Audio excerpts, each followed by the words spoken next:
ਜਿਹੜਾ ਕਰਤਾਰਪੁਰ ਹੈ ਉਹਦੇ ਬਾਰੇ ਕੁਝ ਸੁਣਨ ਵਾਲਿਆਂ ਨੂੰ ਦੱਸੋ ਕਿ ਉਹਦੀ ਕੀ ਸਿੱਖੀ ਦੇ ਵਿੱਚ ਕੀ ਇੰਪੋਰਟੈਂਸ ਹੈ, ਕਿਉਂ ਕਰਤਾਰਪੁਰ ਦੇ ਅੰਦਰ ਹਰ ਸਿੱਖ ਉੱਥੇ ਜਾਂਦਾ ਹੈ।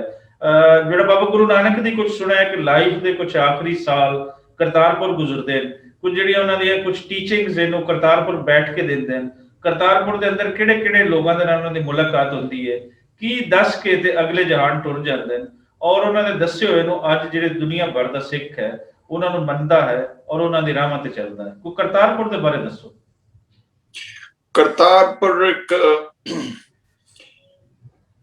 ਕਰਤਾਰਪੁਰ ਕਰਤਾ ਵਸੇ, ਇਹ ਹੁਣ ਬਾਬਾ ਹੀ ਜਾਣਦਾ ਕਿ ਇਹ ਸ਼ਬਦ ਕਿਵੇਂ ਉਚਾਰਿਆ ਕਿ ਕਰਤਾਰਪੁਰ ਕਰਤਾ ਵਸੇ।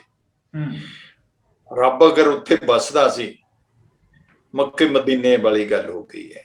ਹਾਂਜੀ, ਨਨਕਾਣਾ ਸਾਹਿਬ ਤੇ ਕਰਤਾਰਪੁਰ ਦੇਖੋ, ਸ਼ਕਤੀ ਤੇ ਹੈ ਨਾ ਉਸ ਜਗ੍ਹਾ ਦੇ ਉੱਤੇ ਕਿ 72 ਸਾਲਾਂ ਬਾਅਦ ਇੱਕ ਖੰਡਰ ਬਣੀ ਹੋਈ ਚੀਜ਼ ਆ ਜਿਹੜੀ ਕਿ ਉੱਭਰ ਕੇ ਮੋਹਰੇ ਆਈ ਆ, ਦੁਨੀਆ ਦੇ ਵਿੱਚ ਇੱਕ ਵੰਡਰ ਬਣ ਗਿਆ।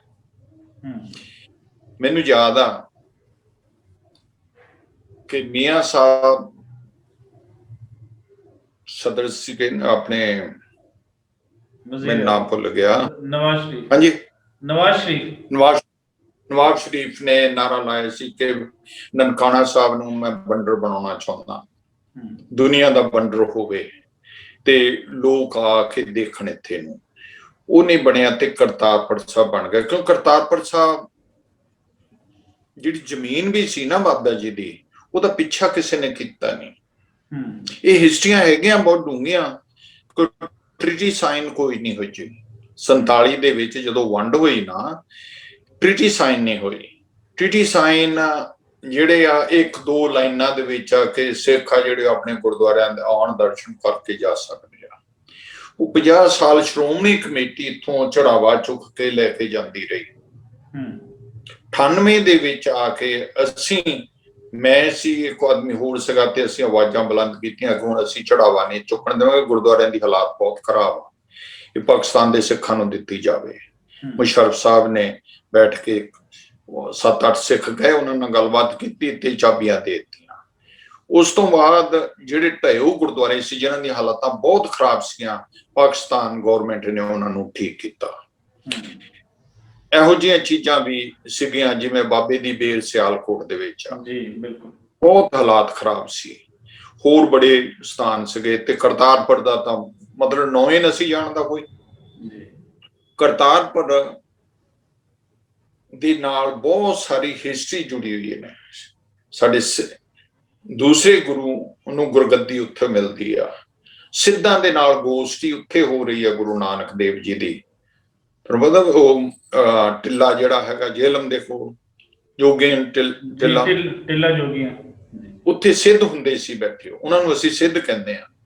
ਉਹ ਸਿੱਧ ਬਾਬੇ ਨਾਲ ਆ ਕੇ ਗੋਸ਼ਟੀ ਕਰਦੇ ਸੀ। ਬਾਬਾ ਕਹਿੰਦਾ ਸੀ ਇਹ ਸਰੀਰ ਨੂੰ ਤੰਗੀ ਨਾ ਦੇਵੋ, ਇਹ ਹੈ ਰੱਬ ਸੱਚੇ ਕੀ ਕੋਠੜੀ ਵਿੱਚ ਸੱਚੇ ਕਾ ਵਿਸ਼ਵਾਸ। ਤੁਹਾਡਾ ਸਰੀਰ ਜਿਹੜਾ ਇਹ ਰੱਬ ਦਾ ਘਰ ਆ, ਸੋ ਦਰ ਕਿਹਾ ਸੋ ਘਰ ਕਿਹਾ ਜਿਤ ਵੈ ਸਰ ਸਮਾਨ ਲਿਓ। ਰੱਬ ਕਿੱਥੇ ਵਸਦਾ, ਉਹਦਾ ਘਰ ਕਿਹੋ ਜਿਹਾ, ਉਹਦਾ ਦਰਵਾਜ਼ਾ ਕਿਹੋ ਜਿਹਾ, ਉਹ ਇਹ ਆ, ਇਹਦੇ ਵਿੱਚ ਵਸਦਾ। ਇਹ ਤੁਸੀਂ ਨੱਕ ਨਾ ਪੜਾਓ, ਤੁਸੀਂ ਕੰਨ ਨਾ ਪੜਾਓ, ਤੁਸੀਂ ਲੰਗੋਟੇ ਲਾ ਕੇ ਜੰਗਲਾਂ 'ਚ ਦੌੜਦੇ ਹੋ, ਔਰਤ ਤੋਂ ਦੌੜਦੇ ਹੋ, ਔਰਤ ਤੁਹਾਡੀ ਮਾਂ ਆ, ਔਰਤ ਤੁਹਾਡੀ ਭੈਣ ਆ। ਮਤਲਬ ਉਹ ਗੋਸ਼ਟੀਆਂ ਚੱਲਦੀਆਂ ਸੀਗੀਆਂ। ਹਾਂਜੀ, ਇਸੇ ਜਗ੍ਹਾ ਦੇ ਉੱਤੇ ਗੋਸ਼ਟੀਆਂ ਹੋਈਆਂ, ਇਸ ਜਗ੍ਹਾ ਦੇ ਉੱਤੇ ਬਹੁਤ ਸਾਰੇ ਚਮਤਕਾਰ ਹੋਏ। ਸੋ ਇਹ ਜਗ੍ਹਾ ਜਿਹੜੀ ਸੀ ਇਹ ਉਜਾਗਰ ਹੋਣੀ ਸੀਗੀ। ਇਹਦਾ ਜਿਹੜਾ ਕ੍ਰੈਡਿਟ ਮਿਲਣਾ ਸੀਗਾ ਉਹ ਇਮਰਾਨ ਖਾਨ ਨੂੰ ਮਿਲਣਾ ਸੀਗਾ ਤੇ ਸਿੱਧੂ ਨੂੰ ਮਿਲਣਾ ਸੀਗਾ। ਹਾਂਜੀ, ਉਹ ਨਦਰ ਪੱਠੀ ਜੇ ਕਰੇ ਸੁਲਤਾਨਾ ਘਾਓ ਕਰਾਏਂਦਾ ਦਰ ਮੰਗਨ ਭਿੱਖ ਨਾ ਪਾਏਂਦਾ। ਜੇ ਉਹਦੀ ਅੱਲਾਹ ਤਾਲਾ ਦੀ ਨਜ਼ਰ ਪੁੱਠੀ ਪੈ ਜਾਵੇ ਨਾ, ਉਹ ਰਾਜਿਆਂ ਨੂੰ ਘਾਹ ਖੋਤਣ ਲਾਉਂਦਾ। ਤੇ ਜਿਹੜਾ ਥੱਲੇ ਬੈਠਾ ਉੱਚਿਓਂ ਨੀਚ ਕਰੇ ਮੇਰਾ ਗੋਬਿੰਦ, ਉਹ ਛੋਟਿਆਂ ਨੂੰ ਉੱਤੇ ਜਾ ਕੇ ਬਿਠਾਉਂਦਾ। ਹੁਣ ਇਮਰਾਨ ਖਾਨ ਨੂੰ ਪਤਾ ਸੀ ਉਹ ਕ੍ਰਿਕਟਰ ਪਲੇਅਰ ਕਿ ਮੈਂ ਯਾਰ ਇੱਕ ਦਿਨ ਪ੍ਰਾਈਮ ਮਿਨਿਸਟਰ ਬਣ ਜਾਵਾਂਗਾ, ਮੈਂ ਇਹ ਕੰਮ ਕਰ ਦੇਵਾਂਗਾ। ਬਾਬੇ ਨੇ ਕਰਵਾ ਦਿੱਤੇ। ਸੋ ਉਹ ਜਗ੍ਹਾ ਦੇ ਨਾਲ ਉੱਥੇ ਜੋ ਮੰਗੇ ਠਾਕੁਰ ਆਪਣੇ ਸਿੱਖ ਸੋਈ ਦੇਵੇ। ਜੋ ਅਸੀਂ ਮੰਗਣਾ ਨਾ ਉਹ ਜਗ੍ਹਾ ਤੋਂ ਸਾਨੂੰ ਪ੍ਰਾਪਤੀ ਮਿਲਦੀ ਆ। ਮੈਨੂੰ ਤੇ ਮਿਲੀ ਆ ਭਾਜੀ, ਮੈਨੂੰ ਬਹੁਤ ਕੁਝ ਦਿੱਤਾ ਬਾਬੇ ਨੇ अच्छा सारे ਨੂੰ। अच्छा, अगला सवाल मेरा ये है कि करतारपुर कंपलैक्स पाकिस्तान ने बना दिता, दुनिया भर के सिख इमरान खान ਨੂੰ याद करनगे, नवजोत ਸਿੰਘ ਸਿੱਧੂ ਨੂੰ याद करनगे, और ਜਿਹੜੇ ਇੱਥੋਂ ਦੇ ਆਰਮੀ ਚੀਫ ਨੇ ਕਮਰਜੀਤ ਬਾਜਵਾ, ਉਹਨਾਂ ਦੀ ਕੋਸ਼ਿਸ਼ਾਂ ਨੂੰ ਵੀ ਅਸੀਂ ਸਲਾਮ ਪੇਸ਼ ਕਰਦੇ ਹਾਂ ਕਿ ਸਾਥੀ ਉਹਨਾਂ ਨੇ ਦਿਲਚਸਪੀ ਲੈ ਕੇ ਤੇ ਇਹ ਸਾਰਾ ਕੁਝ ਕਰਵਾਇਆ। ਇੱਕ ਹਿਸਟਰੀ ਸੈੱਟ ਹੋ ਗਈ ਪਾਕਿਸਤਾਨ ਦੇ ਵੱਲੋਂ, ਇੱਕ ਬਹੁਤ ਵੱਡਾ ਇਨੀਸ਼ੀਏਟਿਵ ਲਿਆ ਗਿਆ। ਇੰਡੀਆ ਵੱਲੋਂ ਉਸ ਵੇਲੇ ਵੀ ਇੱਕ ਗੋ ਮਗੋ ਦੀ ਹਾਂ ਨਾ ਦੀ ਕੈਫੀਅਤ ਰਹੀ, ਬੜੀ ਦੇਰ ਬਾਅਦ ਮੰਨਿਆ ਗਿਆ ਇੰਡੀਆ ਵੱਲੋਂ ਪੋਜ਼ਿਟਿਵ ਜਿਹੜਾ ਸਾਈਨ ਆ ਕਰ ਦਿੱਤਾ। ਕਰਤਾਰਪੁਰ ਖੋਲ ਦਿੱਤਾ ਗਿਆ ਲਾਂਘਾ ਇੰਡੀਆ ਵੱਲੋਂ ਵੀ, ਲੋਕ ਆਣਾ ਜਾਣਾ ਸ਼ੁਰੂ ਹੋ ਗਿਆ, ਲੋਕਾਂ ਦੀ ਆਵਾਜਾਈ ਹੋਈ, ਲੋਕ ਮਿਲੇ। ਉਹ ਜਿਹੜੀਆਂ ਨਫ਼ਰਤਾਂ ਸਨ 47 ਵੇਲੇ ਦੀਆਂ ਅੰਦਰ ਜਮੀਆਂ ਹੋਈਆਂ ਪਿਛਲੀ ਨਸਲ ਦੀਆਂ, ਉਹ ਆਉਣ ਵਾਲੀ ਨਸਲ ਨੇ ਉਹਨਾਂ ਦੀਆਂ ਗੰਢਾਂ ਖੋਲੀਆਂ ਕਿ ਇਹ ਤਾਂ ਦਰਮਿਆਨ ਦੇ ਵਿੱਚ ਨਾ ਐਵੇਂ ਇੱਕ ਧੋਖਾ ਹੀ ਪਾਇਆ ਗਿਆ ਸੀ, ਹਕੀਕਤ ਤੇ ਕੁਝ ਹੋਰ ਹੈ। ਅਸੀਂ ਤੇ ਅੱਜ ਵੀ ਇੱਕ ਹਾਂ ਔਰ ਇੱਕ ਹੀ ਰਵਾਂਗੇ। ਜਿਹੜੀ ਸਾਂਝ ਬਾਬਿਆਂ ਤੇ ਸੂਫੀਆਂ ਨੇ ਪਾਈ ਸੀ ਉਹ ਸਾਡੇ ਅੰਦਰ ਹੈ। ਉਸ ਤੋਂ ਬਾਅਦ ਪਿਛਲੇ ਸਾਲ ਦਾ ਮਾਰਚ ਦਾ ਕਰੋਨਾ ਆ ਜਾਂਦਾ ਪੂਰੀ ਦੁਨੀਆ ਦੇ ਵਿੱਚ ਜਿਵੇਂ ਆਇਆ, ਉਸ ਨੂੰ ਬਹਾਨਾ ਬਣਾ ਕੇ ਜਿਹੜਾ ਇੰਡੀਅਨ ਸਰਕਾਰ ਕਰਤਾਰਪੁਰ ਦਾ ਜਿਹੜਾ ਲਾਂਘਾ ਸੀ ਉਸ ਸਾਈਡ ਦਾ ਉਹ ਬੰਦ ਕੀਤਾ। ਅੱਜ ਪੂਰਾ 1 ਸਾਲ ਤੋਂ ਉੱਤੇ ਕੁਝ ਦਿਨ ਗੁਜ਼ਰ ਚੁੱਕੇ ਨੇ, 10-12 ਦਿਨ ਗੁਜ਼ਰ ਚੁੱਕੇ। ਇਸ ਤੋਂ ਬਾਅਦ ਪਾਲਿਸੀਜ਼ ਬਦਲੀਆਂ, ਮੁਖਤਲਿਫ ਲੋਕਾਂ ਦੇ ਰਸਤੇ ਖੁੱਲੇ, ਮੁਲਕਾਂ ਦੀਆਂ ਹੱਦਾਂ ਸਰਹੱਦਾਂ ਖੁੱਲੀਆਂ। ਪਾਕਿਸਤਾਨ ਦੇ ਵਿੱਚ ਵੀ ਕਰੋਨਾ ਦੇ ਬਾਵਜੂਦ ਸਾਰੇ ਕੰਮ ਹੋਏ, ਇੰਡੀਆ ਦੇ ਵਿੱਚ ਵੀ ਕਰੋਨਾ ਦੇ ਬਾਵਜੂਦ ਸਾਰੇ ਕੰਮ ਹੋਏ। ਲੱਖਾਂ ਲੋਕਾਂ ਦੀ ਕਿਸਾਨ ਮੂਵਮੈਂਟ, ਲੱਖਾਂ ਲੋਕਾਂ ਦੇ ਉੱਥੇ ਇਜਤਮਾ, ਸਾਰਾ ਕੁਝ ਇੰਡੀਆ ਦੇ ਵਿੱਚ ਹੋ ਰਿਹਾ।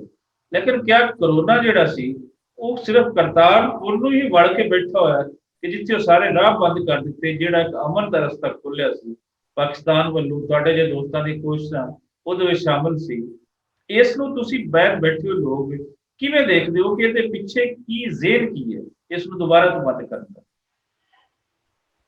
ਦੇਖੋ, ਜਿਹੜੀ ਗੱਲ ਹੈ ਐਕਚੁਅਲੀ ਸਿੱਧੇ ਲਫ਼ਜ਼ਾਂ ਦੇ ਵਿੱਚ ਮੈਂ ਕਹਾਂ, ਇੰਡੀਆ ਗਵਰਨਮੈਂਟ ਨੂੰ ਬੜੀ ਇੱਕ ਜੈਲਸ ਆ ਸਿੱਖਾਂ ਦੇ ਨਾਲ।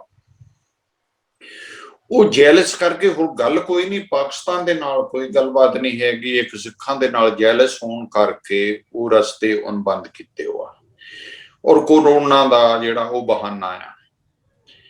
ਹੁਣ ਦਿੱਲੀ ਦੇ ਵਿੱਚ ਮਿਲੀਅਨਸ ਆਫ ਲੋਕ ਬੈਠੇ ਆ, ਇਹਨਾਂ ਦੀਆਂ ਰੈਲੀਆਂ ਕਲਕੱਤੇ ਦੇ ਵਿੱਚ ਹੁੰਦੀਆਂ, ਉਦੋਂ ਕਰੋਨਾ ਕਿੱਥੇ ਗਿਆ?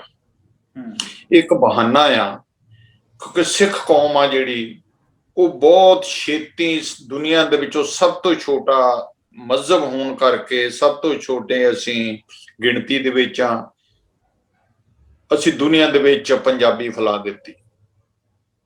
ਕੱਲ ਹੀ ਮੈਂ ਤੁਹਾਨੂੰ ਭੇਜਿਆ ਕਿ ਬੈਂਕਾਂ ਦੇ ਵਿੱਚ ਇੱਥੇ ਜਗ੍ਹਾ ਜਗ੍ਹਾ ਦੇ ਉੱਤੇ ਪੰਜਾਬੀ ਦੇ ਵਿੱਚ ਬੋਰਡ ਲੱਗੇ ਹੋਏ ਨੇ ਜੀ। ਇੱਥੇ ਬਹੁਤ ਬੜੀਆਂ ਕਮਿਊਨਿਟੀਆਂ, ਖਾਲੀ ਸਿੱਖੀ ਥੋੜੀ ਨੇ, ਇਟਾਲੀਅਨ ਬਹੁਤ ਨੇ, ਗ੍ਰੀਕ ਬਹੁਤ ਨੇ, ਦੂਸਰੇ ਨੇ, ਉਹਨਾਂ ਦੀਆਂ ਲੈਂਗੁਏਜ ਨਹੀਂ ਲੱਗੀਆਂ ਕਿਉਂਕਿ ਸਿੱਖ ਨੇ ਆਪਣਾ ਕਰੈਕਟਰ ਦਿਖਾਇਆ, ਆ ਕੇ ਮਿਹਨਤ ਕੀਤੀ। ਈਵਨ ਡਾਕਟਰ ਡਿਗਰੀ ਲੈ ਕੇ ਇੱਥੇ ਆ ਕੇ ਉਹ ਟਰੱਕ ਚਲਾਉਂਦੇ ਨੇ, ਟੈਕਸੀਆਂ ਚਲਾਉਂਦੇ ਨੇ। ਉਹ ਇਹ ਨਹੀਂ ਬੈਠੇਗਾ ਕਿ ਮੇਰੇ ਕੋਲ ਡਾਕਟਰ ਡਿਗਰੀ ਆ ਕਿ ਮੈਂ ਬੈਠ ਕੇ ਮੰਗ ਕੇ ਖਾਵਾਂ ਕਿਸੇ ਕੋਲ। ਸਿੱਖ ਮੰਗਦਾ ਨਹੀਂ ਹੈ, ਨਾ ਸਾਡਾ ਗੁਰੂ ਮੰਗਤਾ ਸੀ, ਨਾ ਸਿੱਖ ਮੰਗਤਾ। ਮਿਹਨਤ ਕਰਕੇ ਕਮਾਉਣਾ, ਮਿਹਨਤ ਕਰਕੇ ਉੱਤੇ ਪਹੁੰਚਣਾ। ਵੱਡੇ ਵੱਡੇ ਘਰ ਨੇ, ਤੁਸੀਂ ਬਿਲੀਵ ਨਹੀਂ ਕਰੋਗੇ ਕਿ 10-10 ਮਿਲੀਅਨ ਡਾਲਰ ਦੇ ਇੱਥੇ ਸਰਦਾਰਾਂ ਦੇ ਘਰ ਆ। ਐਨੀਵੇ, ਉਹ ਜਿਹੜੀ ਜੈਲਿਸ ਆ ਕਰਤਾਰਪੁਰ ਦੀ, ਉਹਨੂੰ ਮਾਰ ਰਹੀ ਆ। ਮੈਂ ਸਿੱਧੇ ਸ਼ਬਦਾਂ 'ਚ ਕਹਿੰਦਾ, ਮੈਨੂੰ ਕੋਈ ਡਰ ਨਹੀਂ ਹੈ। ਹਾਂਜੀ, ਉਹ ਉਹਨਾਂ ਨੂੰ ਇੱਕ ਜੈਲਿਸ ਆ ਇਹਦੇ ਨਾਲ ਕਿ ਇਹ ਕਿਵੇਂ ਬਣ ਗਿਆ। ਦੂਸਰੀ ਜੈਲਿਸ ਇਹ ਆ ਕਿ ਐਡੀ ਵੱਡੀ ਉਹ ਪਾਵਰ ਆ। 20 ਸਾਲ ਮੈਨੂੰ ਹੀ ਦੇਖਦਿਆਂ ਹੋ ਗਿਆ ਤੇ ਦਿੱਲੀ ਤੋਂ ਜਿਹੜਾ ਅੰਮ੍ਰਿਤਸਰ ਤੱਕ ਹਾਈਵੇ ਆ ਰਿਹਾ GT, ਉਹਨਾਂ ਦੇ ਹਜੇ ਤੱਕ ਪੁਲ ਨਹੀਂ ਬਣਦੇ, ਉਹਨਾਂ ਦੇ ਬ੍ਰਿਜ ਨਹੀਂ ਬਣੇ ਹੋਏ ਹਜੇ ਤੱਕ। 25-25 ਸਾਲ ਤੋਂ ਇੱਥੇ 10 ਮਹੀਨੇ ਦੇ ਵਿੱਚ ਰਾਵੀ ਦਾ ਬ੍ਰਿਜ ਵੀ ਬਣਾਤਾ ਤੇ 800 ਏਕੜ ਦੇ ਵਿੱਚ ਮਾਰਬਲ ਵੀ ਲਾਤਾ 10 ਮਹੀਨੇ ਦੇ ਵਿੱਚ। ਬਹੁਤ ਵੱਡੀ ਔਰ ਰਿਕਾਰਡ ਹੋਏਗਾ ਦੁਨੀਆ ਦੇ ਵਿੱਚ ਇਸ ਤਰੀਕੇ ਦਾ ਸ਼ਾਨਦਾਰ ਕੰਪਲੈਕਸ ਇਤਨੇ ਘੱਟ ਅਰਸੇ ਦੇ ਵਿੱਚ ਬਣਾ। ਦੇਖੋ, ਆਪਾਂ ਕਿਉਂ ਗਰੇਜ਼ ਕਰੀਏ? ਕਿਉਂਕਿ ਆਉਨੇ ਆ, ਹਾਲਾਤ ਆਪਣੇ ਦੇਸ਼ ਦੀ ਖਰਾਬ ਆ, ਆਵਾਮ ਦੀ ਹਾਲਾਤ ਖਰਾਬ ਆ। ਉਹਦੇ ਬਾਵਜੂਦ ਵੀ ਜੋ ਇਮਰਾਨ ਖਾਨ ਨੇ ਵਾਅਦਾ ਕੀਤਾ, ਮੈਂ ਸਿੱਖਾਂ ਨਾਲ ਵਾਅਦਾ ਕੀਤਾ, ਉਹ ਪੂਰਾ ਕਰ ਦਿੱਤਾ। 10 ਮਹੀਨੇ ਦੇ ਵਿੱਚ ਕਰ ਦਿੱਤਾ। ਮੈਨੂੰ ਯਾਦ ਆ ਕਿ ਮੋਟਰਵੇ ਜਦੋਂ ਬਣਦਾ ਸੀਗਾ, ਵਿੱਚ ਰਹਿ ਗਿਆ ਸੀ, ਭੁੱਟੋ ਆ ਗਈ ਸੀ, ਭੁੱਟੋ ਨੇ ਮਿਲਟਰੀ ਲਾ ਕੇ ਉਹਨੂੰ ਬਣਵਾਇਆ ਸੀਗਾ। ਬੜਾ ਟਾਈਮ ਲੱਗਾ ਉਹਨੂੰ ਬਣਾਉਣ ਵਾਸਤੇ, ਨਵਾਬ ਸ਼ਰੀਫ ਸੀ ਪਹਿਲੇ। ਹਾਂਜੀ, ਤੇ ਇਹ 10 ਮਹੀਨੇ ਦੇ ਵਿੱਚ ਪੁਲ ਬਣਾ ਦੇਣਾ ਯਾਰ, ਕਮਾਲ ਦੀ ਗੱਲ ਆ ਕਿ ਇੱਕ ਬੰਡਰ ਬਣਾ ਕੇ ਛੱਡ ਦਿੱਤਾ। ਫਿਰ ਉਹਦੀ ਇਨਕਮ ਰੁਕ ਗਈ। ਜੇ ਸਿੱਖ ਆਉਂਦੇ ਸੀ, ਚੜਾਵਾ ਚੜਦਾ ਸੀ ਮਾੜਾ ਮੋਟਾ, ਉਹ ਵੀ ਰੁਕ ਗਿਆ। ਹਾਂਜੀ, ਫਿਰ ਵੀ ਸਰਵਾਈਵ ਹੋ ਰਿਹਾ। ਸੋ ਇਹ ਜਿਹੜੀਆਂ ਚੀਜ਼ਾਂ ਨੇ ਪ੍ਰੀਟੀਕਲ ਹੈਗੀਆਂ ਨੇ, ਇਹਨੂੰ ਹੁਣ ਆਪਾਂ ਕੀ ਕਰ ਸਕਦੇ ਹੈਗੇ ਆ ਕਿ ਉਹਦੇ ਅੱਗੇ ਦੁਆ ਕਰੋ ਤੇ ਇਹ ਜਾਵੇ ਇੱਥੋਂ, ਦੁਨੀਆ ਤੋਂ ਹੀ ਜਾਵੇ, ਮੋਦੀ ਸਾਹਿਬ ਚਲੇ ਜਾਣ ਤੇ ਮੁੜ ਕੇ ਸਾਡੇ ਇੱਕ ਪੰਜਾਬੀਆਂ ਦਾ ਸਾਡਾ ਇੱਕ ਰਿਸ਼ਤਾ ਆ, ਸਾਡੀ ਇੱਕ ਬੋਲੀ ਸਾਂਝੀ ਆ, ਸਾਡਾ ਖਾਣਾ ਸਾਂਝਾ, ਸਾਡਾ ਪਹਿਰਾਵਾ ਇੱਕ ਆ। ਅਸੀਂ ਅੱਲਾਹ ਤਾਲਾ ਅੱਗੇ, ਵਾਹਿਗੁਰੂ ਅੱਗੇ ਦੁਆ ਕਰੀਏ ਕਿ ਇਹ ਜਿਹੜੇ ਪੰਜਾਬੀ ਆ ਨਾ, ਰਲ ਮਿਲ ਕੇ ਬੈਠੀਏ। ਜਦੋਂ ਲਾਹੌਰ ਆਉਂਦੇ ਆ ਤੇ ਇੱਕ ਚੌੜੀ ਛਾਤੀ ਕਰਕੇ ਆਪਾਂ ਉੱਥੇ ਘੁੰਮਦੇ ਆ। ਹਾਂਜੀ, ਬਿਲਕੁਲ। ਔਰ ਇਹ ਬਿਲਕੁਲ ਪੰਜਾਬ ਦਾ ਆਸੇ ਪਾਸੇ ਦੇ ਲੋਕ, ਉਧਰ ਦੇ ਇੱਧਰ ਦੇ, ਇਹ ਮਿਲਣਗੇ, ਇਹਨਾਂ ਦੇ ਅੰਦਰ ਜਿਹੜੀਆਂ ਨਫ਼ਰਤਾਂ ਪਾਈਆਂ ਗਈਆਂ ਸੀ ਉਹ ਘਟਣਗੀਆਂ, ਤੇ ਇੰਡੀਆ ਔਰ ਪਾਕਿਸਤਾਨ ਦੇ ਵਾਸਤੇ ਵੀ ਇੱਕ ਬੜਾ ਪੋਜ਼ਿਟਿਵ ਸਾਈਨ ਹੋਏਗਾ। ਕਿਉਂਕਿ ਜਦੋਂ ਤੁਸੀਂ ਨਫ਼ਰਤ ਹੀ ਮਿਟਾ ਦਿੱਤੀ, ਜਿੱਥੇ ਤੁਸੀਂ ਨਫ਼ਰਤ ਫੈਲਾਣੀ, ਉਹਨਾਂ ਦੇ ਅੰਦਰ ਨਫ਼ਰਤ ਨਹੀਂ ਰਹੇਗੀ, ਤੇ ਇੰਡੀਆ ਦੇ ਅੰਦਰ ਵੀ ਨਫ਼ਰਤ ਨਹੀਂ ਹੋਏਗੀ, ਬਾਕੀ ਦੇ ਅੰਦਰ, ਪਾਕਿਸਤਾਨ ਦੇ ਵੀ ਨਹੀਂ ਹੋਏਗੀ, ਔਰ ਇਹ ਖਿੱਤਾ ਪੁਰਅਮਨ ਹੋ ਜਾਏਗਾ। ਇਹ ਖਿੱਤਾ ਅੱਗੇ ਵਧੇਗਾ। ਇਹ ਜਿਹੜੇ ਫਜ਼ੂਲ ਦੇ ਖਰਚੇ ਕਰ ਰਹੇ, ਇਹ ਕੁਝ ਲੋਕਾਂ ਦੇ ਕੰਮ ਆਉਣਗੇ, ਔਰ ਲੋਕਾਂ ਦੇ ਜ਼ਿਹਨਾਂ ਦੇ ਵਿੱਚ ਕੁਝ ਥੋੜਾ ਜਿਹਾ ਕ੍ਰੀਏਟਿਵਿਟੀ ਆਏਗੀ। ਉਹਨਾਂ ਨੂੰ ਐਜ਼ ਏ ਹਿਊਮਨ ਪ੍ਰਾਊਡ ਆਪਣੇ ਤੇ ਫੀਲ ਕਰਨਗੇ। ਇਸ ਵੇਲੇ ਤੇ ਨਫ਼ਰਤ ਔਰ ਸਿਰਫ ਨਫ਼ਰਤ, ਉਸ ਦੀ ਖੇਡ ਖੇਡੀ ਜਾ ਰਹੀ ਹੈ। ਇੰਡੀਆ ਦੇ ਵਿੱਚ ਇੱਕ ਬਹੁਤ ਵੱਡਾ ਮਸਲਾ ਇਸ ਵੇਲੇ ਕਿਸਾਨੀ ਮੂਵਮੈਂਟ ਦਾ ਹੈ, ਔਰ ਇਹ ਵੀ ਦੁਨੀਆ ਦਾ ਰਿਕਾਰਡ ਹੈ ਕਿ ਇਤਨੀ ਲੰਬੀ ਕਿਸਾਨੀ ਮੂਵਮੈਂਟ, ਲੱਖਾਂ ਲੋਕ ਉਹ ਲੈ ਕੇ ਚੱਲ ਰਹੇ, ਔਰ ਇੰਡੀਅਨ ਸਰਕਾਰ, ਖਾਸਕਰ ਮੋਦੀ ਜਿਹੜਾ ਹੈ, ਔਰ ਮੋਦੀ ਦੇ ਆਸੇ ਪਾਸੇ ਦੇ ਜਿਹੜਾ ਕਾਰਪੋਰੇਟ ਸੈਕਟਰ ਦੇ ਲੋਕ ਬੈਠੇ, ਉਹਨਾਂ ਨੂੰ ਇਸ ਮੂਵਮੈਂਟ ਦਾ ਕੋਈ ਅਸਰ ਨਹੀਂ ਹੋ ਰਿਹਾ, ਬਲਕਿ ਅਸਰ ਹੋ ਰਿਹਾ ਹੈ ਤੇ ਅਜੇ ਸ਼ੋਅ ਨਹੀਂ ਕਰਵਾ ਰਹੇ ਕਿ ਅਸੀਂ ਕੁਝ ਫੈਸਲਾ ਇਹਨਾਂ ਦੇ ਹੱਕ ਦੇ ਵਿੱਚ ਲਵਾਂਗੇ। ਬਾਹਰ ਬੈਠਾ ਸਿੱਖ ਔਰ ਜਿਹੜਾ ਇੰਡੀਆ ਦੇ ਵਿੱਚ ਬੈਠਾ ਸਿੱਖ, ਔਰ ਬਾਕੀ ਜਿਤਨੇ ਧਰਮਾਂ ਦੇ ਕਿਸਾਨ ਉੱਥੇ ਬੈਠੇ ਹਨ, ਇਹਦਾ ਫਿਊਚਰ ਕੀ ਦੇਖਦੇ ਹੋ, ਔਰ ਇਹ ਦੁਨੀਆ ਦੇ ਪੈਰਾਮੀਟਰਸ ਕਿਸ ਤਰੀਕੇ ਨਾਲ ਬਦਲ ਦੇਵੇਗੀ ਇਹ ਕਿਸਾਨ ਮੂਵਮੈਂਟ?